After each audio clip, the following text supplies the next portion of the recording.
ఓం శ్రీ గురుభ్యో నమః. ఓం గం గణపతయే నమః. ఓం ఐం సరస్వత్యే నమః. ఓం శ్రీమాత్రే నమః. ఓం వాగర్ధావివ సంపృక్తో వాగర్ధ ప్రతిపత్తయే జగతః పితరౌ వందే పార్వతీ పరమేశ్వరౌ.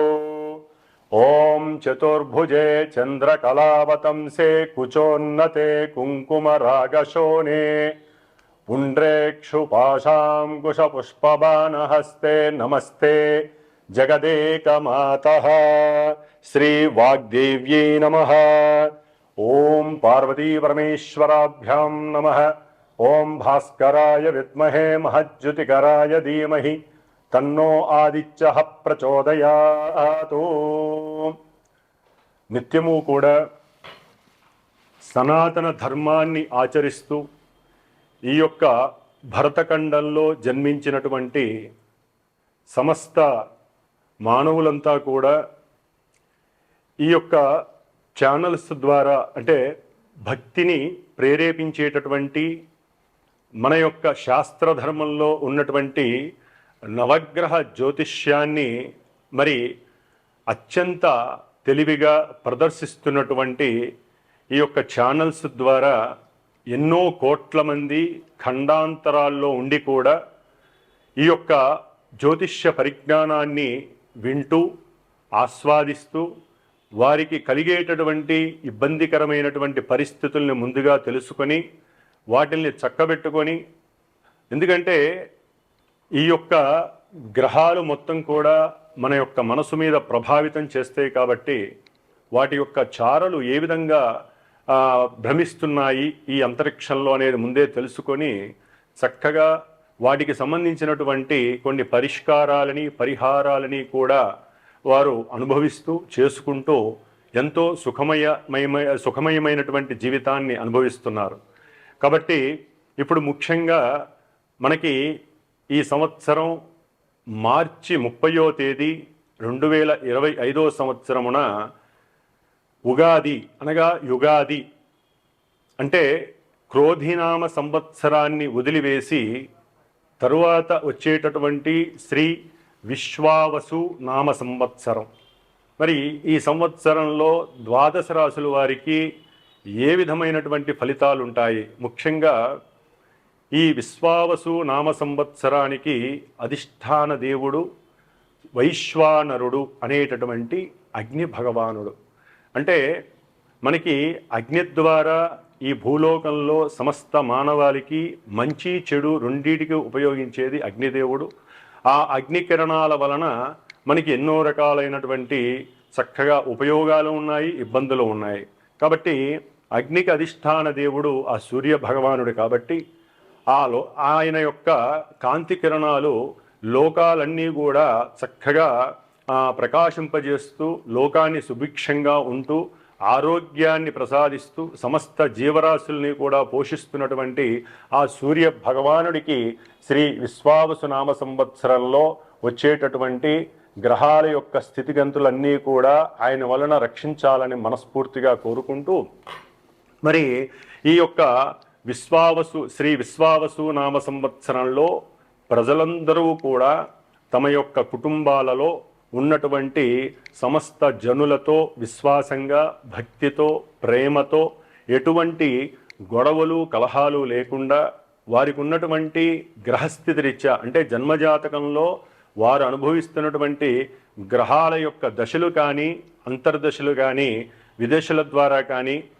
అవి ఇప్పుడు గోచారంలో గ్రహాలు పరిభ్రమిస్తున్నటువంటి నక్షత్ర అనుసారంగా అవి తమ యొక్క ప్రభావాన్ని చూపుతాయి. కాబట్టి అవి ఏ విధంగా ప్రభావితం చూపిస్తాయో ముందుగా తెలుసుకొని దాని ద్వారా అందరూ కూడా సుభిక్షంగా చక్కగా ఉండాలనే ఉద్దేశంతో మరి ఉగాది నామ సంవత్సరంలో ముఖ్యంగా మనకి పంచాంగ శ్రవణం అని ఉంటుంది. మరి ఈ పంచాంగ శ్రవణం ద్వారా అందరూ కూడా ప్రతినిత్యము పంచాంగాన్ని చూడటం అలవాటు చేసుకోవాలి.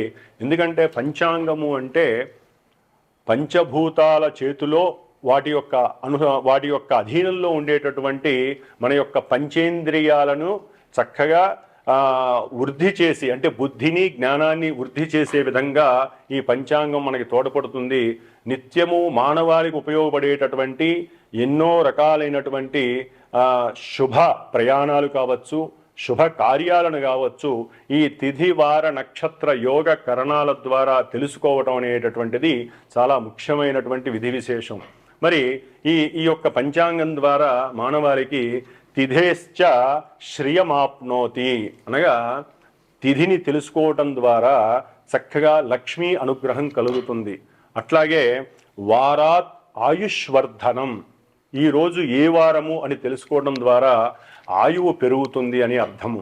అట్లాగే నక్షత్రాత్ హరతే పాపం, నక్షత్రాన్ని ఈ తెలుసుకోవటం ద్వారా మనం చేసుకున్నటువంటి ఇంతకు ముందు రోజు వరకు ఉన్నటువంటి పాపాలన్నీ కూడా హరించేటటువంటి పరిస్థితి నక్షత్రం ద్వారా తెలుస్తుంది. యోగాత్ రోగనాశనం, అంటే యోగాలు మనకి 27 యోగాలు ఉంటాయి. నక్షత్రాలు 27 ఎట్లాగో యోగాలు కూడా 27 ఉంటాయి. నక్షత్రానికి యోగానికి లింక్ అయి ఉంటుంది కాబట్టి ఆ యోగం ద్వారా మనలో ఉన్నటువంటి సమస్త రోగాలు కూడా పటాపంచలైపోయి సంపూర్ణ ఆరోగ్యవంతులం అవుతాము. అట్లాగే చివరిగా మరి కరణాత్ కార్యసిద్ధిస్తూ, మనకి మొత్తం మీద 11 కరణాలు ఉంటాయి. మరి ఈ కరణాలను తెలుసుకోవడం ద్వారా ఈరోజు ఏ కరణం మంచిదా చెడుదా అని తెలుసుకోవడం ద్వారా సమస్త కార్యాలు ఆ రోజున ఫలప్రాప్తి ఫలసిద్ధి కలుగుతుంది. ఈ విధంగా పంచాంగ శ్రవణం వినడం ద్వారా, ఒకప్పుడు ఉగాది రోజున చెప్పేటటువంటి పంచాంగ శ్రవణం అంటే రాసులే కాదు, ఈ యొక్క ఉగాది రోజున పంచాంగ శ్రవణం ద్వారా మరి ఈ సంవత్సరంలో ఏ విధంగా వర్షాలు పడతాయి, అట్లాగే మనదంతా కూడా సస్యశ్యామలమైనటువంటి పంట పొలాలు, అట్లాగే వ్యవసాయ ఆధారిత భూప్రదేశంలో మనం ఉన్నాం కాబట్టి వ్యవసాయం ఏ విధంగా ఉంటుంది ఇవన్నీ కూడా చక్కగా తెలియజేసేవాళ్ళు రాజాది నవనాయకులు. అంటే మనకి ఈ సంవత్సరం అంతా కూడా ఎవరు రాజు, ఎవరు మంత్రి, ఎవరు సైన్యాధిపతి, అర్ఘ్యాధిపతి ఇవన్నీ కూడా తెలియజేసేటటువంటి రోజు. మరి ఈ విశ్వావసు నామ సంవత్సరంలో ముఖ్యంగా ఆదివారం అవటం ద్వారా, ఆదివారానికి గ్రహరాజైనటువంటి రవి రాజు కాబట్టి రాజుగా ఆయనకే పోర్ట్ఫోలియో వచ్చింది. రాజుగారికి ఈసారి 4 రకాలైనటువంటి పోర్ట్ఫోలియోస్ ఇచ్చి ఉన్నారు ఆ అంతరిక్షం. అది ముఖ్యంగా రాజుగారు ఆయనే, సైన్యాధిపతి మరి దేశాలని ప్రపంచాలని కాపాడేటటువంటి ఆ ఆధిపత్యం కూడా రాజుగారైనటువంటి రవికే ఇచ్చారు. అర్ఘ్యాధిపతి, మేఘాధిపతి, వర్షాలు ఏ విధంగా పడతాయి అనేటటువంటిది, అట్లాగే అర్ఘ్యాధిపతి ఏ విధమైనటువంటి పంటలు పండేటటువంటి అవకాశం, ఇవన్నీ కూడా రాజుగారైనటువంటి రవికి ఇచ్చి ఉన్నారు. అట్లాగే మంత్రిగా సౌమ్యుడైనటువంటి ఎటువంటి దోషము లేనటువంటి చంద్రుడికి ఇచ్చి ఉన్నారు కాబట్టి చాలా వరకు చక్కటి సలహాల ద్వారా రాజుగారు పరిపాలించేటటువంటి పరిస్థితి కలుగుతుంది. ముఖ్యంగా రసాధిపతి శనియే ఉన్నాడు, సస్యాధిపతి గురుడే ఉన్నాడు, నీరసాధిపతి బుధుడు, అట్లాగే ధాన్యాధిపతి కుజుడే ఉన్నాడు కాబట్టి ఎర్రని పంట పొలాల ద్వారా మనకి చక్కటి ధాన్యాలు లభిస్తాయి. కాకపోతే రాజుగారు కొన్నిటికి ఉండటం వలన కొన్ని రేట్లు పెరిగేటటువంటి ధరలు పెరిగే అవకాశాలు కూడా ఉంటాయి. ఈ విధంగా మరి ఈ విశ్వావసునామ సంవత్సరంలో మనకి ఎన్నో విధాలుగా ఉపయోగాలు ఉన్నాయి, ఇబ్బందులు ఉన్నాయి. మరి ముఖ్యంగా ఈ విశ్వావసునామ సంవత్సరంలో 12 రాసుల వారందరికీ కూడా ముఖ్యంగా 4 గ్రహాల చేత పరిపాలింపబడుతూ ఉంటారు. ఎందుకంటే వీటిల్ని ఔటర్ ప్లానెట్స్ అంటారు. అట్లాగే ఇవి చాలా లాంగివిటీ కలిగినటువంటి రోజుల్ని, నెలల్ని, సంవత్సరాల్ని పరిపాలిస్తాయి కాబట్టి వారిచ్చేటటువంటి ఫలితాలు కూడా చాలా నిదానంగా ఉంటాయి. కాబట్టి ముఖ్యంగా ఈ యొక్క సంవత్సర ఫలితాలను తెలుసుకునేటటువంటి విధి విశేషంలో ఏ రాశుల వారికి గురుడు ఎక్కడున్నాడు, ఆయన ఎప్పుడు వక్రించి ఉన్నాడు, అట్లాగే శని ఏ రాశిలోకి మారుతున్నాడు, ఆయన ఏ నక్షత్రంలో ఉంటున్నాడు, అట్లాగే రాహువు ఎప్పుడు మారుతున్నాడు, ఏ రాశిలోకి మారుతున్నాడు, కేతువు ఏ విధంగా మారుతున్నాడు. అంటే గురు, శని, రాహు, కేతువుల యొక్క రాశుల యొక్క మారటము, నక్షత్రాలు వారు ఏ నక్షత్రాల్లో ఉంటే ఆ నక్షత్రాలకు సంబంధించిన ఆధిపత్య పోర్ట్ఫోలియోస్ని వారు ఆ రాశులకి ప్రసాదిస్తారు. కాబట్టి మరి ఎప్పుడెప్పుడు వారు మారుతారు, అట్లాగే ఏ ఏ రాశుల వారికి ఏ విధమైనటువంటి సుఖ సౌఖ్యాలు ఉంటాయి, వ్యాపార అభివృద్ధి ఉంటుంది, ఇవన్నీ కూడా మనకి కావలసినటువంటి శుభకరమైనటువంటి విషయాలన్నీ కూడా మరి ఈ శ్రీ విశ్వావసునామ సంవత్సరంలో యుగాది సందర్భంగా మనం ద్వాదశ రాశి ఫలితాల్ని తెలుసుకుందాము. అట్లాగే ప్రతి ఒక్కరూ కూడా ఈ ఉగాది నామ సంవత్సరంలో మర్చిపోకుండా ఇప్పటి నుంచి మనసులో సంకల్పించుకోండి. ఉగాది అంటే గొప్ప పండగ. నూతన వస్త్రాలని పొద్దున్నే ధరించడం, స్నానాలు పూజలు చేసుకొని అట్లాగే చక్కగా తిలకధారణ కంపల్సరీ చేసుకునేటటువంటి అలవాటు చేసుకోండి. తిలకధారణ వలన ఆయుష్ పెరుగుతుంది, అవతల వ్యక్తులు వశీకరణం అవుతారు. అంటే మనకి శుభకరమైనటువంటి వ్యాపారస్తులు కావచ్చు, ఉద్యోగస్తులు కావచ్చు, వివాహం కానివారు కావచ్చు, విద్యార్థులు కావచ్చు, కుంకుమ ధారణ వలన పొందేటటువంటి లాభాలు అన్నీ కాదు, కుంకుమ ధారణ లేకపోవటం వలన మనలో ఉన్నటువంటి షట్చక్రాలన్నీ కూడా నిద్రావస్థలోనే ఉండి చైతన్యం అనేటటువంటిది జరగదు. ఆజ్ఞాచక్రంలో ఎప్పుడైతే మనం తిలకధారణ, దాన్ని బొట్టు అంటారు, స్త్రీలే కాదండి పురుషులు అందరూ కూడా ధరించగలిగితే గనక చిన్నదో పెద్దదో, ఎరుపుదో తెలుపుదో గ్రీన్దో ఎవరికి నచ్చిన కలరు వారు కంపల్సరీ తిలకధారణ చెయ్యండి.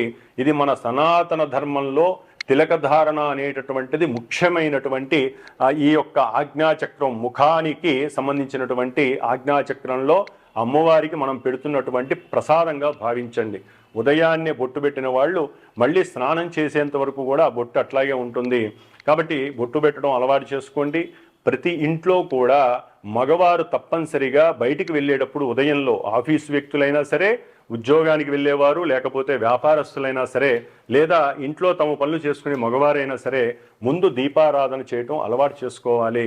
ఎందుకంటే ఒక్క పూట మీరు దీపారాధన మీకు తోచినటువంటి ఆవు నెయ్యో, నువ్వుల నూనె, కొబ్బరి నూనె మీ గ్రహస్థితిని అనుసరించి చక్కగా చేయండి. దాని ద్వారా మీ ఇంట్లో అష్టైశ్వర్యాలు కలుగుతాయి. స్త్రీలు తర్వాత చేసే వాళ్ళ దీపారాధనలో పూజలు వారు చేసుకుంటారు. మగవారు మాత్రం దీపారాధన చేసుకొని భగవంతుడి నమస్కారం చేసుకొని బయటికి వెళ్తే ఆ ఇల్లు ఎప్పుడు సుభిక్షంగా ఉంటుంది. ఆ కుటుంబంలో ఎటువంటి పరిస్థితులు అంటే ప్రతికూలమైనటువంటి పరిస్థితులు, అశౌచాలు కలగకుండా ఉంటాయని శాస్త్రం నిర్దేశించింది. కాబట్టి తప్పకుండా దీపారాధన చేయండి. ముందు అవతల వ్యక్తితో మాట్లాడేటప్పుడు ప్రశాంతంగా, నిర్మలత్వంగా, నిర్భయంగా, ధైర్యంగా, ఎటువంటి మనసులో అసూయ, ఈర్ష్య, ద్వేషాలు లేకుండా చక్కగా మాట్లాడటం అలవాటు చేసుకోండి. దాని ద్వారా గ్రహస్థితుల్లో ఎంత లోపాలున్నా కూడా ఆ గ్రహాలన్నీ కూడా మీకు దాసోహం అవుతాయి. మన యొక్క మనసే మన యొక్క గ్రహస్థితి అని అందరూ తెలుసుకోవడం చాలా ఉత్తమం. ఓం శ్రీమాత్రే నమః. కుంభరాశి వారందరికీ శ్రీ విశ్వావసునామ సంవత్సర యుగాది శుభాకాంక్షలు. ఈ సంవత్సరం అంతా కుంభరాశి వారికి మరి శని మహానుభావుడు మార్చి 30వ తేదీ వరకు కూడా తమ యొక్క జన్మరాశిలో ఉండి అనారోగ్యాలని, అనుకున్న కార్యాలయందు నిర్లిప్తత, జుగుత్స, అట్లాగే ఆటంకాలని, అప్రస్తుతమైనటువంటి అనారోగ్య సమస్యలని కలుగచేస్తూ కుటుంబంలో కూడా మానసికంగా కొంత ఇబ్బందులు కలుగజేశారు. మరి ఇప్పుడు జన్మశని కాస్త ద్వితీయంలోకి వెళ్ళి మరి కుటుంబపరంగా ఈ ద్వితీయ శని విపరీతమైనటువంటి నష్టాన్ని కలుగజేసేటటువంటి పరిస్థితి కనిపిస్తోంది. అంటే వృధాగా ఖర్చు అయిపోతుంది. ఎందుకు ఖర్చు పెడతారో కూడా వారికి తెలియదు. కుటుంబపరంగా ఖర్చు అవుతుంది, అంటే అది అనారోగ్యాలకు కావచ్చు, కుటుంబ ధన వ్యయం కావచ్చు, భోజనాలకు కావచ్చు. అట్లాగే ఈ యొక్క రెండవ స్థానంలో ఉన్నటువంటి శని వలన నేత్ర సమస్యలు, కుడి నేత్రానికి సంబంధించినటువంటి సమస్యలకి ఇబ్బందులు అయ్యే అవకాశం ఉంటుంది. అట్లాగే బంధువులు కూడా శత్రువులు అయ్యేటటువంటి పరిస్థితులు కనిపిస్తున్నాయి. కొంచెం ఇవన్నీ ఆకస్మికంగా జరిగే అవకాశాలు కూడా ఉంటాయి. బంధువులందరూ కూడా మీతో గొడవలకు దిగే పరిస్థితులు ఉంటుంది. కొంచెం జాగ్రత్త వహించండి.